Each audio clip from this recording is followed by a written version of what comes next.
G standard deviation এর ফর্মুলাটা হলো ইট কামস ফ্রম ভ্যারিয়েন্স দুইটা টার্ম আছে ভ্যারিয়েন্স কে সিগমা স্কয়ার দ্বারা রিপ্রেজেন্ট করা হয় তোমরা কি বোর্ড দেখতে পাচ্ছ Yes, sir. জি ভ্যারিয়েন্স সিগমা স্কয়ার দ্বারা রিপ্রেজেন্ট করা হয় ভ্যারিয়েন্সের ডেফিনিশন হলো summation of f into x minus x bar square divided by the summation of f. Summation of f means total number of frequency আর উপরে থাকে summation of f into x minus x bar whole square R x bar কি x bar is the mean of the distribution যে distribution তার মিন হলো x বার f হলো frequency ওই ফ্রিকোয়েন্সির সাথে x minus x বার multiply subtract করে বর্গ করে দেন আমরা পাবো এই ফর্মুলাটা দিয়ে বের করব আমরা ভ্যারিয়েন্স এখন এই ভ্যারিয়েন্সের স্কয়ার রুটকে বলা হয় standard deviation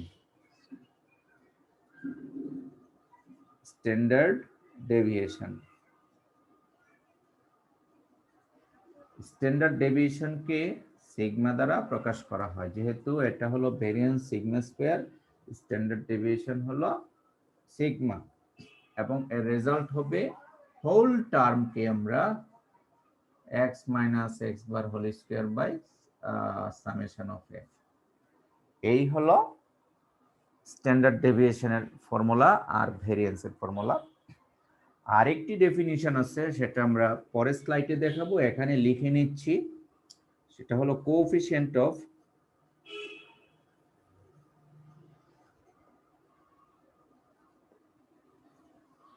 coefficient of variation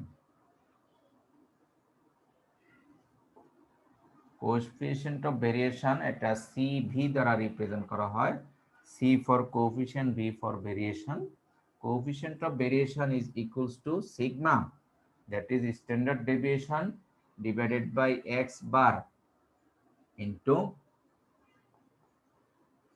100% এই হলো কোএফিশিয়েন্ট অফ ভেরিয়েশনের ফর্মুলা তাহলে আমরা আজকে ভেরিয়েন্সের ফর্মুলা স্ট্যান্ডার্ড ডেভিয়েশনের ফর্মুলা কোএফিশিয়েন্ট অফ ভেরিয়েশনের ফর্মুলা এই তিনটা ফর্মুলা আলোচনা করলাম এবং খুবই সহজভাবে আমরা একটা ছোট্ট অঙ্কের মাধ্যমে এই তিনটা জিনিস দেখানোর চেষ্টা করি আমরা যদি একটা ডাটা সেট কনসিডার করি যে মনে করো 0 থেকে 5 5 থেকে 10 দেন 10 থেকে 15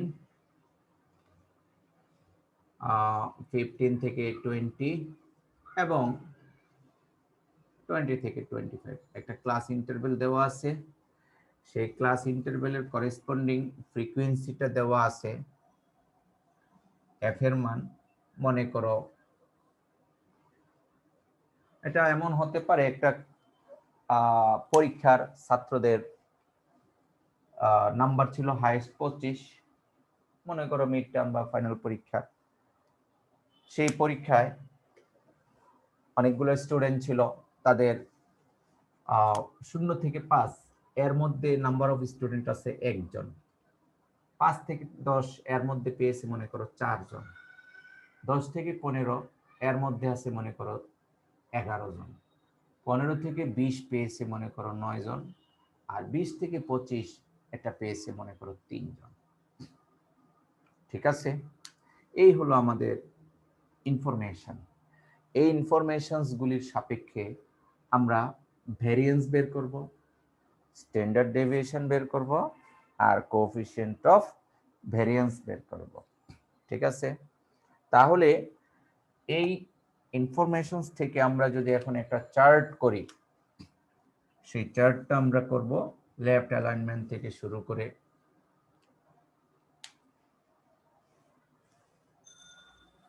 ফর্মুলাগুলি আমরা মুছে নিলাম, প্রয়োজনে আবার তুলে নিব। ছোট ছোট অঙ্কগুলি দিয়ে আমরা যে ফর্মুলাগুলি শিখতেছি এই প্যাটার্নের এমসিকিউ টেস্ট হবে। আর মিড টার্ম বা ফাইনালে আমাদের যে ইনফরমেশনসগুলি থাকবে সেগুলো একটু ডাটা বেশি থাকে, সময়টা একটু বেশি লাগে। আর ছোট ছোট ইনফরমেশনস দিয়ে আমরা কাজগুলি করে থাকি যা সিটিতে সাপোর্ট করবে। সো ক্লাস ইন্টারভেল 0 থেকে 5, তার মিড ভ্যালুগুলিকে আমরা x দ্বারা ডিফাইন করলাম। সরি, এটা ক্লাস ইন্টারভেল এবং মিড ভ্যালু x 0 to 5 একটি, দেন 5 to 10, then 10 to 15, 15 to 20, and finally 20 to 25. আমরা জানি this is exclusive class interval. So এই সব ক্লাস ইন্টারভ্যালের starting value is counted and upper value is uncounted. এটা কাউন্ট হবে, পাস কাউন্ট হবে না। সেই ক্ষেত্রে 0, 1, 2, 3, 4 পর্যন্ত নেওয়া হয়। সো আমরা মিড ভ্যালু পাবো 0, 1, 2, 1, 2, 3, 4, কত 0, 1, 2, 2 হলো তার মিড ভ্যালু। ঠিক আছে, আবার একইভাবে 5, 6, 7 মিড ভ্যালু, এটা 12, এটা হবে 17, এটা হবে 22। আর ফ্রিকোয়েন্সিগুলি আমরা এখানে দেখতে পাচ্ছি 1, 4, 11, 9, 3। তো টোটাল নাম্বার অফ ফ্রিকোয়েন্সি কত আসে? 4, 5, 5 আর 11, 16, 16 আর 25, 28 জন স্টুডেন্ট ছিল একটা পরীক্ষায়, এই তাদের ক্যালকুলেশন। তো এখন আমাদের এই ভেরিয়েন্স বের করার জন্য আমাদের যে প্যারামিটারস গুলি ছিল, আমি যদি একটু সাইড নোট করে লিখি তাহলে বুঝতে পারবো যে সিগমা স্কোয়ার ছিল summation of X minus X bar whole square divided by summation of F, একটা প্যারামিটার। আর যদি সিগমা বলা হয় তাহলে তার স্কোয়ার রুট হবে, সেটা ঠিক আছে। আরেকটা ছিল আমাদের কোএফিসিয়েন্ট অফ ভেরিয়েন্স, সেটার জন্য আমাদের ফর্মুলা ছিল sigma by X bar into 100%। আমি এই এক্সাম্পলের মাধ্যমে এই তিনটা জিনিস বের করতে চাচ্ছি: variance, standard deviation, coefficient of variance. আচ্ছা, এখন আমাদের অ্যানালাইসিস করতে হবে কি কি আইটেম আছে, কি কি আইটেম বের করতে হবে। দেখো, এক্স পেয়ে গেলাম, ভালো কথা। এফ আছে, সামেশন অফ এফ আছে। সো সামেশন অফ এফ আমাদের এখানে কাজে লাগতেছে, একটা আইটেম পেয়ে গিয়েছি। বাট আমাদের দেখো এক্স বার দরকার। So at first we have to calculate x bar. X bar কিভাবে বের করে? এই এক্স বারের ফর্মুলাটা আমাদের জানতে হবে। তাহলে আমরা এক্স বার বের করতেছিলাম কোন ফর্মুলায়, সেটা কারো কি মনে আছে? এক্স বার এই যে মিড ভ্যালুগুলো যোগ করে তার এভারেজ বের করা। হ্যাঁ, এখানে মনে রাখার কৌশলটা কি দেখো, এক্স বার আমরা অনেক ভাবে করেছি। গত ক্লাসে assume x bar, that is assume মিন করেছি, তাই না? আর এসিউম মিন যদি আমরা না করি তাহলে এক্স বারের একটি ফর্মুলা আছে, X bar equals to summation of X I F I by total number of frequency, অর্থাৎ এক্স এবং এফ এর গুণফল। তার মানে এক্স আর এফ এর গুণফল লাগবে আমাদের। এই গুণটা লাগবে কেন? এক্স বার প্রডিউস করার জন্য। তাহলে এটা গুণ করে নেই, গুণ করে আমরা এক্স বার তৈরি করে নিব। তাহলে এটা আসে 228। হ্যাঁ, 11 আর 12 গুণ করলে কত হয়? খুব র্যাপিডলি তোমরা আমার সাথে থাকবে। 11 গুণন 12 আমরা পেয়ে গেলাম 132, আর হলো 17 এবং 9, এটা আসে 153, আর হলো 22 ইন্টু 3 153, 66। টোটাল কত আসে? Total 66 plus 153 plus 132 plus 28 plus 2, তাহলে 381 আসে, 381। তাহলে আমরা পাচ্ছি 381 বাই নাম্বার অফ ফ্রিকোয়েন্সি 28, তার মানে ভাগ ছাত্র সংখ্যা 28 জন। আমাদের এই পরীক্ষাটার গড় গড় আসছে 13.6। আমরা এক ডিজিট পর্যন্ত নিলাম। এই 13.6 আসছে আমাদের অ্যারিথমেটিক মিন এক্স বার। আমরা কি বুঝতে পেরেছি? 13.6 আমরা পেয়েছি এই অঙ্কটার গড়। এখন আসো, আমাদের এখন এক্স বার প্রডিউস হয়েছে, X minus X bar calculate করতে হবে। তারপরে ক্যালকুলেট করতে হবে, এর মধ্যে দেখো X minus X bar whole square আছে, সো আমরা direct X minus X bar whole square বের করে ফেলতে পারি, X minus X bar whole square. তাহলে এটা করতে হলে এটা হিসাব করে করে করে করে আমরা করব। আর তারপরে হলো X into F into X minus X bar whole square, এই আইটেমসগুলি আমরা বের করব। তাহলে আমাদের, অর্থাৎ টেবিল করতে হলে আগে থেকে পূর্ব প্ল্যান থাকতে হবে যে আমার টেবিলের কন্টেন্টসগুলি কি কি হবে। That means what are the requirements in our problem. এই প্রবলেমের রিকোয়ারমেন্টস অনুযায়ী টেবিল জেনারেট করতে হবে। ঠিক আছে, তাহলে দেখো আমরা এখন এক্স মাইনাস এক্স বার বের করব। এক্স এর মান হলো 2, তাহলে 2 মাইনাস 13.6, যে রেজাল্ট পাবো তাকে আমরা বর্গ করব।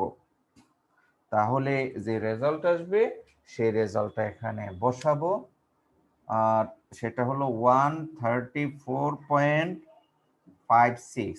তার সাথে ফ্রিকোয়েন্সি গুণ করে একেবারে 134.56 দুইটা করে নিলাম। এরপরে আসো, এখানে এক্স এর মান 7, দ্যাট ইজ 7 মাইনাস 13.6, আর তাকে যদি আমরা বর্গ করি তাহলে আসে 43.56। তার সাথে ফ্রিকোয়েন্সি 4 দ্বারা মাল্টিপ্লাই করলে আমাদের রেজাল্ট আসে 174.24। একইভাবে এখানে তৃতীয় ডেটা সেটে এক্স এর মান 12, 12 মাইনাস 13.6 সমান এত, তাকে আমরা বর্গ করব। বর্গ করলে আসে 2.56, তার সাথে ফ্রিকোয়েন্সি আছে 11, তা গুণ করলে হয় 28.16। তারপরে হলো আমাদের এক্স এর মান 17, 17 মাইনাস 13.6, তাকে যদি বর্গ করি আসে হলো 11.56, তার সাথে করেসপন্ডিং ফ্রিকোয়েন্সি 9 দ্বারা মাল্টিপ্লাই করলে আসে 104.04। লাস্ট ওয়ান 22 মাইনাস 13.6, আর তাকে যদি আমরা বর্গ করি তাহলে আসে 70.56, তার সাথে যদি ফ্রিকোয়েন্সি 3 দ্বারা মাল্টিপ্লাই করি তাহলে আসে 211.68। তাহলে summation of F into X minus X bar whole square, এই রেজাল্টটা হবে, আমরা পর্যায়ক্রমে সবগুলি যোগ করব, 104.04 যোগ 28.16 যোগ 174.24 যোগ 134.56। তাহলে এখানে টোটাল রেজাল্ট আসছে 652.38। এখন আমরা ভ্যারিয়েন্সটুকু বের করব। তাহলে therefore variance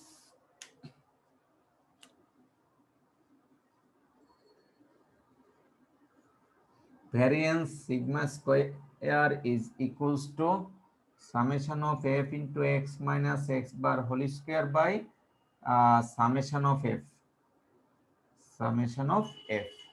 তাহলে রেজাল্ট কত? এই মানটা আমরা বের করেছি 652.38 652.38 divided by total number of frequency 28, অর্থাৎ আমরা এটাকে ভাগ করব 28 দ্বারা। তোমরাও করবে, তাহলে জিনিসটা ক্লিয়ার হবে যে আমাদের ঠিক আছে কিনা। আমি রেজাল্ট পেয়েছি 23.31। এইগুলো আমাদের 1 নাম্বার ভেরিয়েন্স। তারপরে হলো স্ট্যান্ডার্ড ডেভিয়েশন। দ্বিতীয়তে আমরা বের করতে চাচ্ছি standard deviation.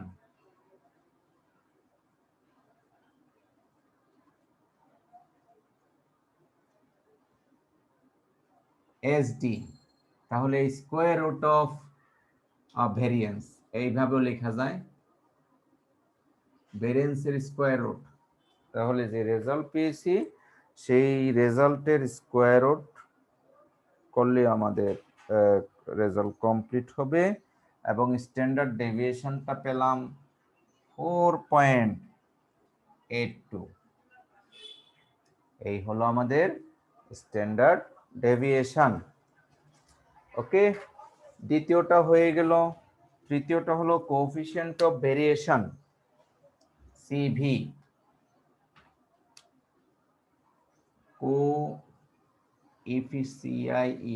Coefficient of variation, এটাকে প্রকাশ করা হয় সিভি দ্বারা। তাহলে standard deviation by X bar into 100%। তাহলে স্ট্যান্ডার্ড ডেভিয়েশন আমাদের জানা আছে 4.82, তাকে ভাগ করব এক্স বার দ্বারা। এক্স বার হলো 13.6, তাকে গুণ করব 100%, দ্যাট ইজ পার্সেন্টেজ করলে ভেরিয়েন্স হচ্ছে কোএফিশিয়েন্ট অফ ভেরিয়েশন আসতেছে, আমাদের রেজাল্ট আসতেছে 35.5%।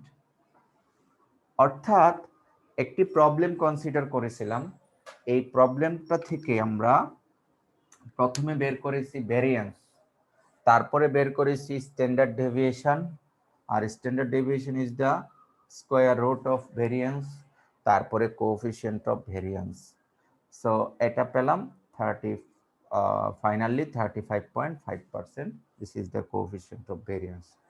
চলো আমরা স্লাইডে গিয়ে দেখি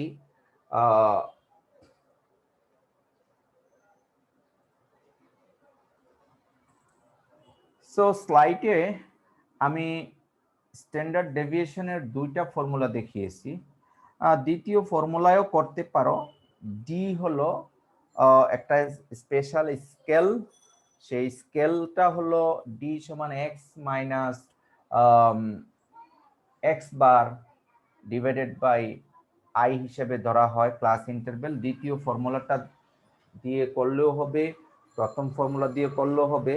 আমরা চেষ্টা করব প্রথমটা দিয়ে করার, দ্বিতীয়টা না করলেও কোনো সমস্যা হবে না, একটা দিয়ে করলে আমাদের জন্য ইজি হবে।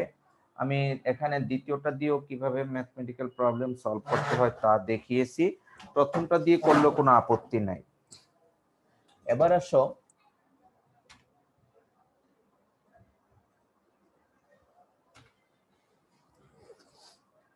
সো এখানে আমরা একটা প্রশ্ন নিয়েছি। প্রশ্নটা হলো from the following frequency distribution compute standard deviation of 100 students। 100 জন ছাত্রের রেজাল্ট দেয়া আছে এখানে, সরি রেজাল্ট হলো মাস ইন কেজি, অর্থাৎ 100 জন ছাত্রের ওয়েট কেজিতে দেয়া আছে, তাদের স্ট্যান্ডার্ড ডেভিয়েশন কত। যেমন 60 থেকে 62 কেজি এই টাইপের নাম্বার অফ স্টুডেন্ট আছে 5 জন।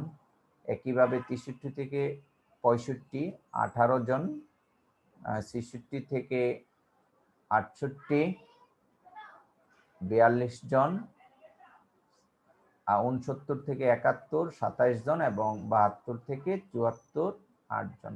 এখানে ক্লাস ইন্টারভেলটা আমাদের দেখে বুঝতে হবে এটা কোন টাইপের class interval. Inclusive class interval, that is starting এবং এন্ডিং দুটা পয়েন্টে কিন্তু আমাদের ক্লাস ইন্টারভেলে অবস্থিত। 60 থেকে 62, 60, 61, 62 তিনটা উপাদানই এই ক্লাসে।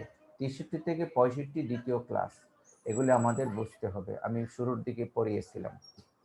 এবার 60 থেকে 62 মিড ভ্যালু এক্স, আর এই এক্স এর মানগুলি এখানে আমরা ইন্ট্রোডিউস করেছি। দেন তোমরা দেখে থাকবে নাম্বার অফ ফ্রিকোয়েন্সিগুলি এখানে আমরা ইন্ট্রোডিউস করেছি পর্যায়ক্রমে। অনেক সময় এগুলি মিস্টেক হতে পারে, এটাতে কোনো মিস্টেক তেমন নয়। Total number of frequency is 100। এখন স্কেল ক্যালকুলেশন করা হয়েছে। স্কেল ক্যালকুলেশনের আগে অবশ্যই সেটা দেখানো হয়নি, একটা এসিউম মিন ধরা হয়েছে। এসিউম মিনটা 67। তা আমরা এসিউম মিন কিভাবে ধরতে হয় তা আগের ক্লাসগুলিতে বলেছিলাম। যেমন এখানে ক্লাস ইন্টারভেল আছে, 5টা ক্লাস দেওয়া আছে, খেয়াল করিও। 5টা ক্লাস ইন্টারভেল যদি দেওয়া থাকে তাহলে তৃতীয় ক্লাস ইন্টারভেলের যে এক্স ভ্যালুটা, সেই এক্স ভ্যালু হবে এসিউম মিন। এটা আমি যদি বিজোড় সংখ্যক ক্লাস ইন্টারভেল থাকে, আর যদি জোড় সংখ্যক থাকে তাহলে মিডলের যে কোনো একটি হবে আমাদের এসিউম মিন। সেই ক্ষেত্রে দুইটার যে কোনো একটা আমরা ধরে নিলে অঙ্কটা হবে। এই টাইপের অঙ্ক প্র্যাকটিস করতে বলেছিলাম। সো আমরা এখান থেকে বুঝতে পেরেছি হাউ উই কনসিডার এসিউম মিন। ওকে, আমি দ্বিতীয় পদ্ধতিতে আলোচনা করতেছি। তুমি যদি প্রথম পদ্ধতিতে অর্থাৎ বোর্ডে যেভাবে আমি প্রবলেমটা দেখিয়েছি সেভাবে করো, একই রেজাল্ট পাবে, কোনো রকমের রকম ফের হবে না। সো তোমরা এখানে এসিউম মিন পদ্ধতিতে যখন করবে, আর ডি স্কেল ধরতে হবে এক্স মাইনাস এসিউম মিন 67, দেন তোমার এই টোটাল ক্যালকুলেশন করবে, দেন এফ ডি বের করবে, এফ ডি স্কোয়ার বের করবে। তারপরে আমাদের স্ট্যান্ডার্ড ডেভিয়েশনের জন্য যে ফর্মুলা আছে সেই ফর্মুলাতে বসাতে হবে, বসিয়ে এই রেজাল্টটা পাবে। সেম প্রবলেমটা if you calculate the previous formula, আমি যে বোর্ডে যে ফর্মুলাটা দেখিয়েছি সেই ফর্মুলায়ও যদি অঙ্কটা করো you will get same result. এটা তোমার জন্য হোম টাস্ক রয়ে গেল যে স্যার দুই পদ্ধতির মধ্যে আমি একটা বোর্ডে দেখিয়েছি, সেই বোর্ডের অঙ্কটাও যদি তুমি এই পদ্ধতিতে করো এসিউম মিন পদ্ধতিতে, তাহলে একই রেজাল্ট পাবে। সরি, একটা ফোন এসেছে। আসসালামু আলাইকুম। ওয়ালাইকুম আসসালাম। আচ্ছা শুনেন, আমি ক্লাসে আছি, ক্লাসের পরে কথা বলতে হবে। জি, ওকে ওকে, থ্যাংক ইউ। আচ্ছা, তাহলে আমরা এখান থেকে শিখতে পারলাম যে কিভাবে standard deviation or variance or coefficient of variance calculate করতে হয়। আমাদের লেখাপড়াগুলি 1 বাই 1 যখন আমরা প্রোগ্রেস করি তখন অনেকটা ইজি। আমি আবার বলছি, এক এক করে যেমন বোর্ডে যে অঙ্কটা তোমাদেরকে দেখালাম সেটা খুব কঠিন মনে হয় না, এবং তোমরা দেখবে যে এই টাইপের অঙ্কগুলি খুবই ইজি। আবার সবগুলি যখন একত্রে হয়ে যাবে তখন একটু ডিফিকাল্ট হয়ে যাবে। এই জন্য আমরা পর্যায়ক্রমে 1 2 3 করে করে লেখাপড়াগুলি সম্পূর্ণ করার চেষ্টা করব। সো এই স্লাইডটা দেখতে পাচ্ছ, এটা হলো হোমওয়ার্ক। এখানে কয়েকটি ইনফরমেশন চাওয়া হয়েছে, এর মধ্যে calculate mean deviation from mean and median and their coefficients, অর্থাৎ এখানে আমাদের 1 2 3 4 5 6 6টা আইটেম বের করতে হবে। তোমরা বুঝতে পেরেছো কোন 6টি item? Mean deviation from mean 1 number, mean deviation from median 2 number, sorry 4টা item. Mean deviation from mean, mean deviation from median 2টা, আবার কোএফিসিয়েন্ট অফ মিন ডেভিয়েশন আর হলো coefficient of mean deviation from median, mean থেকে coefficient বের করা আর হলো median থেকে কোএফিসিয়েন্ট বের করা। অর্থাৎ এখানে 4টা অঙ্ক আছে আমাদের, মিন থেকে মিন ডেভিয়েশন, এবং coefficient of mean deviation, median থেকে মিন ডেভিয়েশন এবং coefficient of mean deviation. So এই আইটেমসগুলি তোমরা অবশ্যই ক্যালকুলেট করবে, হোমওয়ার্ক হিসেবে করে আমাদের হোয়াটসঅ্যাপ গ্রুপে সাবমিট করবে। যে যত বেশি সাবমিট করবে তার উপর নির্ভর করবে তোমার পারফরমেন্স ইভালুয়েশন। মিড টার্মের পরপর তোমরা মিড টার্ম পরীক্ষা দেওয়ার পরে তোমাদেরকে স্ক্রিপ্ট রিভিউ করার একটা অপশন দিব। সবাই ওই সেশনে প্রায় 3 ঘন্টার একটা সেশন হবে, তোমরা স্ক্রিপ্ট রিভিউ করতে পারবে। অর্থাৎ তোমরা কি কি পরীক্ষা দিলে, কোথাও কিছু ভুল করেছো কিনা, তোমার খাতাটা আমি দেখব, তুমি দেখবে কোথাও ভুল হয়েছে কিনা, সব কিছু অ্যানালাইসিস করব। সেই স্ক্রিপ্ট রিভিউতেও কিন্তু এই প্রশ্নগুলি নিয়ে আলোচনা হয়। তোমাকে জিজ্ঞেস করবো, আচ্ছা তুমি তো 30-এ 30 দাবি করছো, পেয়েছিলে 26, এখন তোমার 30-এ 30 দরকার। আচ্ছা ঠিক আছে, আমাকে একটু বুঝিয়ে বলো তো যে মিন ডেভিয়েশনটা যে বের করেছো কিভাবে বের করেছো। যেহেতু তুমি নিজে করেছো, তুমি তো 30-এ 30 পাওয়ার যোগ্যতা রাখো, তাই তুমি কিন্তু খুব দ্রুত সুন্দর করে বলে ফেলবে। এই জন্য আমি মিড টার্ম এবং ফাইনাল দুই সময় রিভিউ করার একটা স্কোপ রেখে দেই অফলাইনের মতো, যেন তোমরা কেউ ডিমোটিভেটেড না হতে পারো, মার্কস যেন তোমার কম না হয়। ঠিক আছে? একইভাবে আমাদের যে second problem, calculate standard deviation from the following data. এই ডাটা সেটগুলো থেকে আমাদের স্ট্যান্ডার্ড ডেভিয়েশন বের করতে হবে। সো আমরা জানি স্ট্যান্ডার্ড ডেভিয়েশনের জন্য এক্স বার তৈরি করতে হয়। এরপরে আমরা এই দুটা রেজাল্ট ইন্ট্রোডিউস করেছি, প্রথমটা রেজাল্ট ইন্ট্রোডিউস করিনি। এই কাজগুলি তোমরা অবশ্যই কমপ্লিট করে হোয়াটসঅ্যাপ গ্রুপে সাবমিট করবে।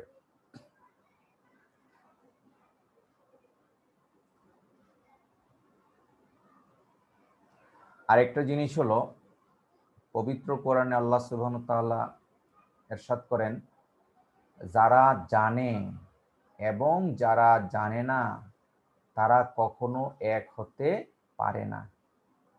কথাটা কি বুঝতে পেরেছো? আমি আবার বলি, আমাদের যে সৃষ্টিকর্তা আল্লাহ সুবহানাহু ওয়া তাআলার কথা হলো, যারা জানে এবং যারা জানে না তারা কখনো কি এক হতে পারে না। এটাকে আমি আমার ক্লাসের সাপেক্ষে যদি বলি, যারা কষ্ট করে দীর্ঘক্ষণ সেই 5টা 20 থেকেই একেবারে নিরবিচ্ছিন্নভাবে বসে বসে ক্লাস করতেছ, আর যারা ক্লাস করতেছ না, হ্যাঁ, শেষের দিকে একটু এসেছিল, অন্যান্য কাজে ব্যস্ত, এই দুটা শ্রেণী কখনো এক হতে পারে না। আমি কি কথাটা বোঝাতে পেরেছি? তুমি কি আমার সাথে এগ্রি করবে? হ্যাঁ, এটাই বাস্তব। জি স্যার। জি, যারা জানে যারা জানে না কখনো এক হতে পারে না। তোমার এক ফ্রেন্ড, সে সব সময় ফিজিক্যাল এক্সারসাইজ করে, ব্যালেন্স ডায়েট গ্রহণ করে, হ্যাঁ, এবং তার বডি ফিটনেস খুবই ভালো, আর তুমি সারাক্ষণ এই কাজগুলি করো না, এবং গ্যাস্ট্রিকের ওষুধ খেতে হয়, পেট ব্যথা ইত্যাদি ইত্যাদি, এবং তুমি মনে মনে চাচ্ছ তার মতো চলতে। এটা কখনই সম্ভব না, কারণ সে তার স্বাস্থ্যটাকে সুস্থ রাখার জন্য যে পরিশ্রমটা করতেছে, সেই পরিশ্রমটা তুমি করতেছো না। অতএব তোমাদের দুইজন কখনো এক হতে পারে না। ঠিক আছে? এটাই স্বাভাবিক। কথাটা এই জন্য বললাম, আমি দিন শেষে অর্থাৎ ক্লাসের শেষের দিকে অ্যাটেন্ডেন্স নিয়ে থাকি, আর এরই মাঝে আরো 1-2 বার অ্যাটেন্ডেন্স নেই। সেই অ্যাটেন্ডেন্সটা হয় স্ক্রিনশটের মাধ্যমে, আমি দেখে থাকি যে কয়জনের প্রেজেন্ট আছে এবং এইটা মিলিয়ে থাকি, এবং এই অ্যানালাইসিসটাই পরবর্তীতে তোমাদেরকে দেখানো হয়, হ্যাঁ তুমি প্রেজেন্ট ছিলে কিন্তু অ্যাক্টিভলি প্রেজেন্ট ছিলে না। এই যে তোমরা 21-22 জন উপস্থিত আর শেষের দিকে 40 জন উপস্থিত, অতিরিক্ত 20 জন ছাত্র অ্যাড হবে, এই দুইটা শ্রেণী কখনোই এক হতে পারে না। আশা করি কোরআনের যে মেসেজ সেটা বুঝতে পেরেছো। ওকে, আমরা চলে যাচ্ছি আমাদের মূলত পরবর্তী স্লাইডে। সেই স্লাইডটা শেয়ার করা হয়নি, আমি তোমাদেরকে পিডিএফ করে শেয়ার করে দিব। এখন আমরা ওই স্লাইডটা নিয়ে একটু আলোচনা করব। খুবই সহজ, পর্যায়ক্রমে লেখাপড়া করলে আর এটা কঠিন কিছুই নাই। এই টপিকে আমরা আলোচনা করব মেজার্স অফ ডিসপারশন, সে ঠিক আছে, কিন্তু তার পার্টস গুলি হলো স্কিউনেস অ্যান্ড কার্টোসিস। সো আমরা স্কিউনেস অ্যান্ড কার্টোসিস নিয়ে আলোচনা করব। তার আগে আমি কিছুক্ষণ আগে বলেছিলাম যে কোএফিসিয়েন্ট অফ ভ্যারিয়েন্স মনে আছে? সেই রিলেটেড একটা ম্যাথমেটিক্যাল প্রবলেম তোমরা স্লাইডে দেখতে পাচ্ছ। আমি আবার বলছি, সিভি কোএফিসিয়েন্ট অফ ভ্যারিয়েন্স বের করেছি, সেই রিলেটেড একটা অঙ্ক পরবর্তী ক্লাসে নিয়ে এসেছি। তো দেখো প্রশ্নটা, এই টাইপের প্রশ্ন তোমাদের আসতে পারে। প্রশ্নটি হলো, the scores of two batsmen A and B in 10 innings during a certain match are। একটা টুর্নামেন্টের 10টা ইনিংসে দুইজন খেলোয়াড় এ এবং বি, তাদের খেলার ব্যাটসম্যান, তাদের রানগুলি দেওয়া হয়েছে। ঠিক আছে, এ ব্যাটসম্যানের রানগুলি আমরা দেখতে পাচ্ছি। এ ব্যাটসম্যানের রানগুলি হলো, সাপোজ ফার্স্ট ম্যাচে সে করেছে 31, 27, এইভাবে একবার সে গোল্ডেন ডাক মেরেছে, আবার দেখা যাচ্ছে পরের ম্যাচে সে সেঞ্চুরি করেছে। অনুরূপভাবে দ্বিতীয় ব্যাটসম্যান, তার ক্যালকুলেশনটা আমরা এখানে ইন্ট্রোডিউস করেছি। সেই দ্বিতীয় ব্যাটসম্যানও কিন্তু একইভাবে 10টা ইনিংসে এই রানগুলো করেছে, সেও ডাক মেরেছে, সেঞ্চুরি মেরেছে, ইত্যাদি ইত্যাদি। এটা একটা প্র্যাকটিক্যাল প্রবলেম। ক্যালকুলেশনের প্রশ্নটা হলো, first question, who is the batter scorer? এই দুইজন ব্যাটসম্যানের মধ্যে কার স্কোর সবচেয়ে ভালো? কিভাবে আমরা অঙ্কটা করব? কারো কি আইডিয়া আছে কাকে ভালো ব্যাটসম্যান হিসেবে কম্পেয়ার করা যায়? গড় করে যার হলো ইয়েটা গড়টা বেশি। Exactly right. তার মানে আমরা দেখব কোন ব্যাটসম্যানের গড় কত, তাই না? জি স্যার। আচ্ছা, তার মানে আমাদের অঙ্কটা খুব কঠিন মনে হয়নি। আমরা শুধুমাত্র এখান থেকে অ্যাভারেজ বের করব, ঠিক আছে, গড় বের করব। গড় বের করে দেখব যে কারটা বেশি। তাহলে এখানে গড় না বের করলে কিন্তু বোঝা বড় মুশকিল। শূন্য দুইজনই করেছে, দুইজনই সেঞ্চুরি করেছে, ইত্যাদি ইত্যাদি। সো আমাদের গড় করতেই হবে। এখন দ্বিতীয় আরেকটি প্রশ্ন আছে, সেই প্রশ্নটি হলো, একটু অবজার্ভ করো দ্বিতীয় প্রশ্নটা, who is the more consistent batsman? হ্যাঁ, who is the more consistent batsman? এইটা হলো, এইটা নির্ভর করে কোএফিসিয়েন্ট অফ ভ্যারিয়েন্সের উপরে। আমি আবার বলি, যার কোএফিসিয়েন্ট অফ ভ্যারিয়েন্স,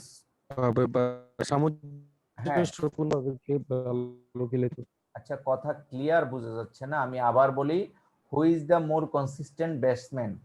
আমরা যে কিছুক্ষণ আগে কোএফিসিয়েন্ট অফ ভ্যারিয়েন্স বের করেছি, সেই কোএফিসিয়েন্ট অফ ভ্যারিয়েন্সটা যার যত কম, তার কনসিস্টেন্সি তত বেশি। অর্থাৎ আমরা কিছুক্ষণ আগে কোএফিসিয়েন্ট অফ ভ্যারিয়েন্স একটা বের করেছিলাম, তোমরা যদি বোর্ডের দিকে তাকাও তাহলে আমরা পেয়েছিলাম কোএফিসিয়েন্ট অফ ভেরিয়েশন সিবি পেয়েছিলাম 35.5% এই ডাটা সেটের। ঠিক আছে, এই টাইপের কিন্তু আমাদের দুই ধরনের ডাটা সেট আছে। সো আমি বলতে চাচ্ছি, এ ব্যাটসম্যানের, মনে করো এ ব্যাটসম্যানের coefficient of variance for A batsman, হ্যাঁ, coefficient of variation for batsman A, মনে করো এটা পাইলাম 15%, আর coefficient of variation for batsman B, এটা পাইলাম মনে করো 13%। তাহলে এই কোএফিসিয়েন্ট অফ ভেরিয়েশন দিয়ে আমরা ডিক্লেয়ার করব who is the more consistent batsman. কিভাবে ডিক্লেয়ার করব? যার পার্সেন্টেজ কম, কোএফিসিয়েন্ট অফ ভেরিয়েশন কম, he is the more consistent batsman. আর এই সংখ্যাটা যত বেশি তার ইয়েটা কনসিস্টেন্সি তত কম। এটা কোএফিসিয়েন্ট অফ ভেরিয়েশন দিয়ে বোঝানো হয় তার কনসিস্টেন্সিটা কেমন। যদি কোএফিসিয়েন্ট অফ ভেরিয়েশনটা কম হয় পার্সেন্টেজ, তাহলে কনসিস্টেন্সিটা ভালো। তাহলে এই জন্য কিন্তু আমাদের যে অঙ্কটা আমরা পড়াচ্ছিলাম সেই অঙ্কটা যদি ক্যালকুলেশন করি, অর্থাৎ আমরা যদি দেখি, আমি করি নাই অঙ্কটা, তোমরা করবে, আমি একটু করে দেখাবো যে এইভাবে কিন্তু বোঝা যাচ্ছে না যে কে কনসিস্টেন্ট। তবে আমরা সচরাচর যাকে বলা হয় কমন সেন্স, সেই কমন সেন্সে বুঝে থাকি যে ব্যাটসম্যানের প্রতি ইনিংসেই মোটামুটি একটা ভালো রান করে থাকে তাকে কনসিস্টেন্সি ব্যাটসম্যান বলা হয়, অর্থাৎ দলের নির্ভরযোগ্য ব্যাটসম্যান। আবার কিছু ব্যাটসম্যান থাকে মাঝে মাঝে খুব সেঞ্চুরি করে আর প্রায় ডাক মারে। হ্যাঁ, এভারেজ দুইটা ব্যাটসম্যানের সমান হলেও, কাছাকাছি হলেও, যে প্রতি ম্যাচে কন্ট্রিবিউট করে, সব সময় কন্ট্রিবিউট করে, তাকে কি বলা হয়? মোর কনসিস্টেন্ট ব্যাটসম্যান। কথা কি বোঝা যাচ্ছে? হ্যাঁ, আমি মোর কনসিস্টেন্ট ব্যাটসম্যানটাকে আরো একটু ব্যাখ্যা করি একেবারে মোর প্র্যাকটিক্যাল একটি এক্সাম্পল দিয়ে। আমরা মনে করো দুইজন ছাত্র নিলাম, এ এবং বি। ওকে, খেয়াল করিও, দুইজন ছাত্রের 5টা টেস্ট কনসিডার করলাম। তারা বিভিন্ন সময়ে 5টা টেস্ট দিয়েছে। এ ছাত্রের 5টা টেস্ট হলো, মনে করো প্রথম টেস্টে সবগুলি 10 মার্কসের, প্রথম টেস্টে সে পেয়েছে 5, পরের টেস্টে 7, পরের টেস্টে 4, পরের টেস্টে 9, পরের টেস্টে পেয়েছে সে 5। খেয়াল করিও। আর দ্বিতীয় যে ছাত্র প্রথম টেস্টে পেয়েছে 10, পরের টেস্টে 0, পরের টেস্টে 1, পরের টেস্টে 9, পরের টেস্টে মনে করো 10। আচ্ছা, বা আমি একটা ছোট্ট একটা সংখ্যা দিচ্ছি, মনে করো 4। আচ্ছা, এখন আমি তোমাদেরকে বোঝানোর জন্য দেখাচ্ছি যে চলো এবার একটু যোগ বিয়োগ করি। 5, 7, 12, 16, 25, 30, অর্থাৎ সে পেয়েছে 30 নাম্বার, আর গড় করলে হয় 6। এখন এখানে আছে কত নাম্বার? ধরো 10, 11, আর এটা হলো ধরো 11, 20, 24। ধরো আমি এমন একটা সংখ্যা নিলাম 7, বা সাপোজ কত হয় এখন? 10, 10, 20, 27। 27কে যদি 5 দ্বারা ভাগ করি তাহলে আমাদের আসতেছে 5.4। এই অবস্থায় তার গড়টাও কিন্তু ভালো, কারণ সে প্রতি সময় কিছু না কিছু মার্কস পেয়েছে। আর তার কিন্তু গড় একটু কম, আবার মাঝে মাঝে খুব ভালো করেছে। এই দুটা ছাত্রের মধ্যে কনসিস্টেন্সি কার বেশি হবে? মূলত যার সিভি কম। আমরা যদি এখন সিভি ক্যালকুলেশন করি, তাহলে সিভি ক্যালকুলেশন করার জন্য অবশ্যই আমাদের স্ট্যান্ডার্ড ডেভিয়েশন ক্যালকুলেশন করতে হবে। স্ট্যান্ডার্ড ডেভিয়েশন ফর এ এবং তার এভারেজটা অলরেডি বের করেছি, ভাগ করলে পার্সেন্টেজ করলে আমরা একটা রেজাল্ট পাবো। ঠিক আছে, এই সিভিটা আমরা ক্যালকুলেশন যদি করি, ক্যালকুলেশন করব, এইটার সিভিটা আমরা ক্যালকুলেশন করব। ক্যালকুলেশন করে যার পার্সেন্টেজ কম হবে সিভি, তাকে আমরা মোর কনসিস্টেন্ট স্টুডেন্ট বলবো, অর্থাৎ দুটি স্টুডেন্টের মধ্যে ভালো স্টুডেন্ট বলবো। ঠিক আছে, অনেকগুলো ডাটা নিলে বোঝা যাবে যে একটা ছাত্র খুব বেশি নাম্বার পেয়েছে আর খুব কম নাম্বার পেয়েছে, আরেকটা ছাত্র মাঝারি মানের নাম্বার পেয়েছে।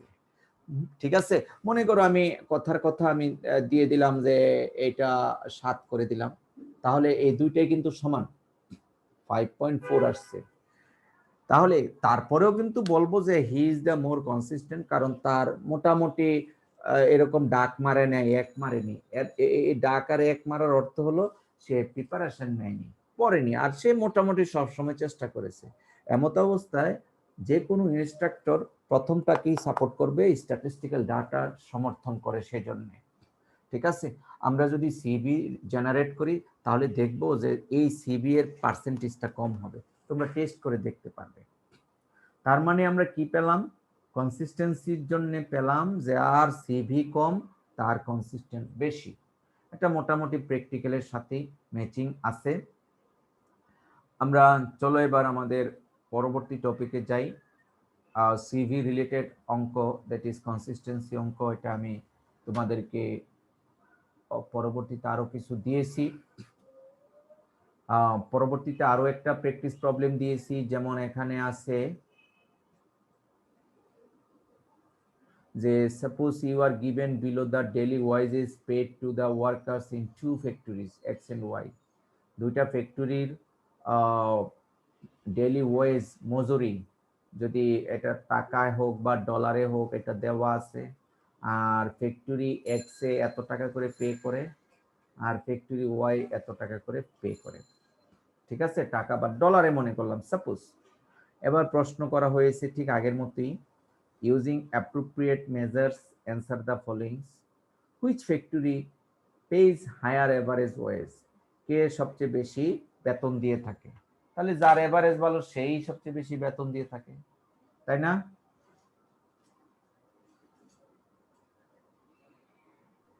Yes, sir. জি। সো আমরা প্রথমটা সহজেই বুঝতে পেরেছি যে এভারেজ বের করতে হবে দুটি ফ্যাক্টরির। তারপরে দ্বিতীয় প্রশ্ন, which factory has a more consistent wage structure? কোন ফ্যাক্টরির এই বেতন তালিকাটা, বেতন কাঠামোটা কনসিস্টেন্ট? তাহলে সেই কনসিস্টেন্সিটার জন্য আমরা সিভি বের করতে হবে। সিভি বের করে যার সিভি কম আসবে সেই কোম্পানিটার হবে আমাদের মোর কনসিস্টেন্ট। সো আমরা এই সিভি রিলেটেড কিছু প্রবলেম তোমাদেরকে ম্যানুয়ালি করে হোয়াটসঅ্যাপে আমি সাবমিট করে দিব। এই টাইপের কিছু তোমরা প্র্যাকটিস করবে। Standard deviation, variance, coefficient of variation এবং কোএফিসিয়েন্ট অফ ভেরিয়েশনের পার্সেন্টেজ যে ডাটা সেটের কম হবে তাকে আমরা বলেছি মোর কনসিস্টেন্ট স্টুডেন্ট বা ব্যাটসম্যান এটসেট্রা এটসেট্রা। এখন আমি তোমাদেরকে পরবর্তী যে স্লাইডটুকু আছে সেই স্লাইডটুকু নিয়ে সামান্য আলোচনা করব, এবং আগামী সপ্তাহে এই স্লাইডের উপরে আমাদের ব্যাপক ক্লাস নিতে হবে, পড়ালেখা করতে হবে। তবে before that class we have to complete our everything previous informations. Especially আমি তোমাদেরকে যে ছোট ছোট ইনফরমেশনসগুলি প্রোভাইড করেছি এগুলি আমাদের শেষ করতে হবে।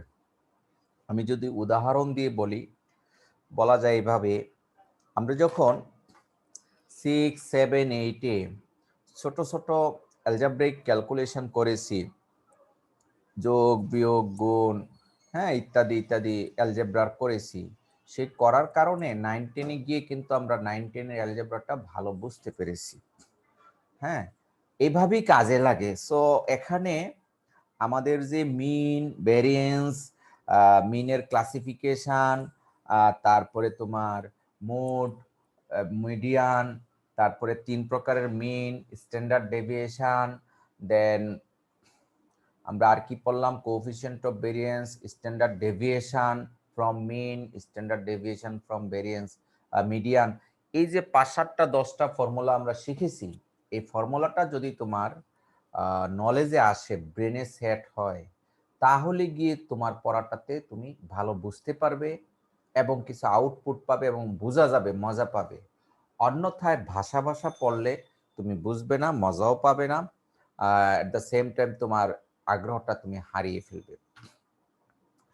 আমি এখানে যে প্র্যাকটিস প্রবলেম দুটি নিয়েছি, এই প্র্যাকটিস প্রবলেমের কিছু মোর প্র্যাকটিক্যাল প্রবলেম আমি তোমাদেরকে হোয়াটসঅ্যাপে শেয়ার করে দিব।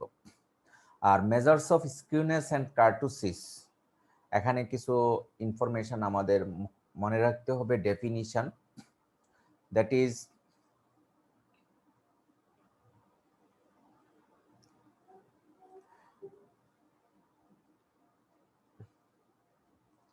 The central tendency tells us nothing about the shape of the distribution.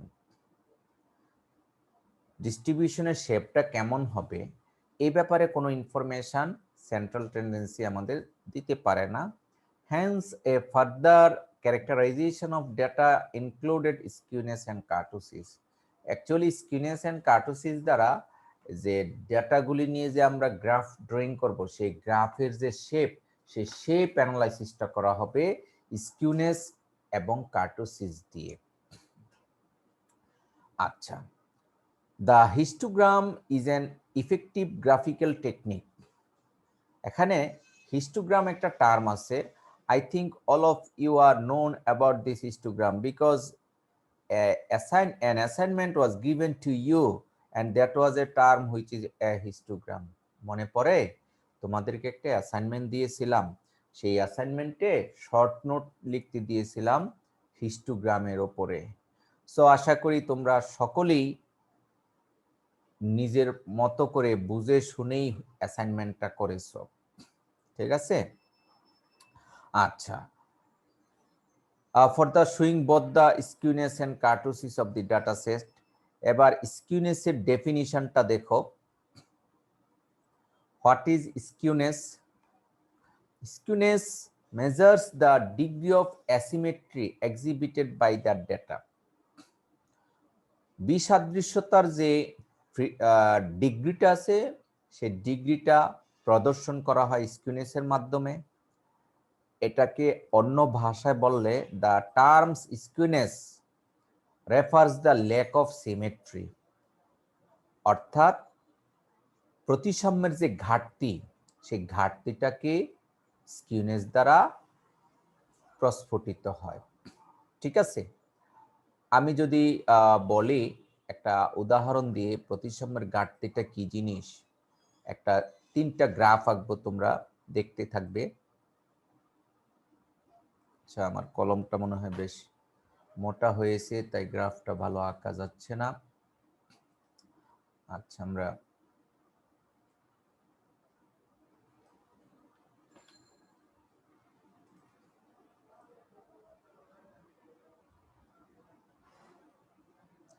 গ্রাফটা কি দেখা যাচ্ছে? হ্যাঁ, এই গ্রাফের একটা প্যাটার্ন আছে যে গ্রাফটা আস্তে আস্তে আস্তে আস্তে ধীরে ধীরে ধীরে ধীরে উপরে উঠেছিল, উপরে ওঠার পরে হঠাৎ করে নিচে নেমে গিয়েছে।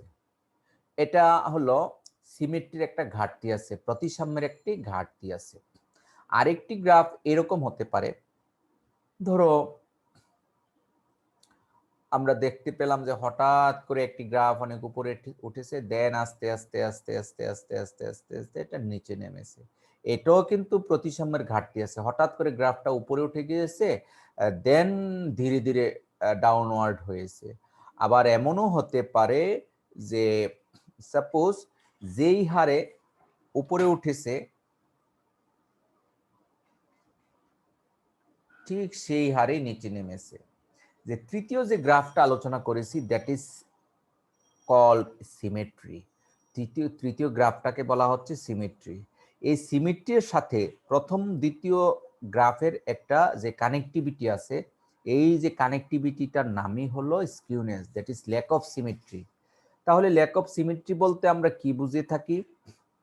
যে যেমন আমরা যদি দেখি প্রথম গ্রাফের মধ্যে প্রথম দিকে আমাদের একটু ট্রাবল আছে, প্রথম দিকের সিমেট্রিনেসটা একটু কম, তারপর হঠাৎ করে ডাউন হয়ে গিয়েছে।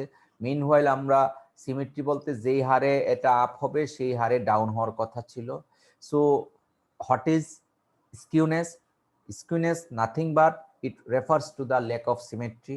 অন্য ভাষায় বলা হয় যদি স্কিউনেস 0 হয় the histogram is symmetric about the mean, অর্থাৎ আমরা দেখব পরের স্লাইডে যে 0 যদি হয় কোনো স্কিউনেসের তাহলে সেই গ্রাফটা হবে দ্যাট ইজ হিস্টোগ্রামের চার্টটা হবে সিমেট্রিক অ্যাবাউট মিন।